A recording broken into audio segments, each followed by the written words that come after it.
welcome to our channel Fintu, and you're watching Friday First Cut series. I am Nidhi Manchanda, Certified Financial Planner and Head of Training and Development at Fintu. This year's budget has highly disappointed taxpayers as there was no change in income tax rates or income slabs. Also, there was no increase in the deductions, which was highly anticipated.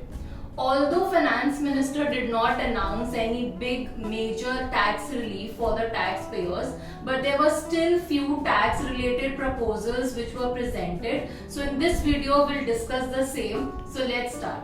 The first one is updated returns. In the budget, the Finance Minister announced a new provision for the taxpayers to allow them to file an updated return within 2 years from the end of the relevant assessment year. The government has offered this 2 years window for conditional voluntary tax compliance for unreported income. This will definitely nudge the taxpayers to voluntarily comply and pay additional taxes. So, who will this benefit? Well, this will definitely benefit those taxpayers who have made some mistake while filing their income tax returns, and also this will help in reduce tax litigations. Second is tax relief for persons with disability. Now here allowing annuity payments to differently abled dependents when parents attaining the age of 60 years. Until now, the tax deduction for insurance premium paid for the disabled dependent to the parent or guardian was permitted only if the lump sum payment or the annuity was paid on the subscriber's or the parent or guardian's death. But now this deduction benefit will be available even if the payment is made during the lifetime of parent or subscriber. Coming to the benefit part of this is definitely a great move and will benefit the differently abled and their family members. Third point is related to deduction for National Pension Scheme for state government employees. So currently the state government employees enjoys a deduction for NPS, which means that the government contribution towards NPS is allowed as a deduction to an extent of 10% only. But for central government employees, this deduction is up to 14%.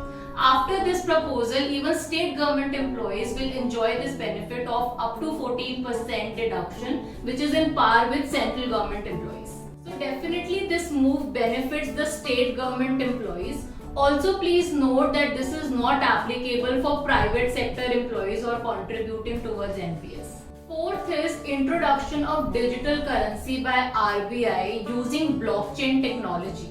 This will definitely boost India's digital economy. Fifth and the major announcement was related to taxation on the transfer of virtual digital assets. So there were a couple of things related to this. The first and the most important thing is any income on transfer of virtual digital asset, that is cryptocurrency or any other virtual digital asset, will be taxed at a flat rate of 30%. Now coming to the second point here, when we talk about this 30% taxation, are there any deductions allowed? So the answer is no. You will not get any deductions on the gains that you earn from selling of your virtual digital assets except for cost of acquisition. So only cost of acquisition you can deduct. Other than that, you will not be allowed to have deductions. Also, set off of losses from this gain is also not allowed.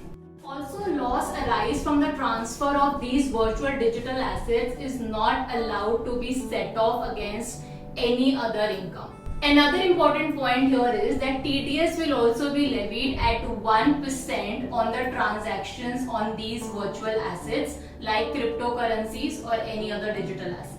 The benefit of this move is for the government because they'll be collecting more taxes, but for a crypto investor or any other digital asset investor, there will be an additional tax burden on them. Sixth and the last point is surcharge on long-term capital gains on any asset is to be capped at 15%.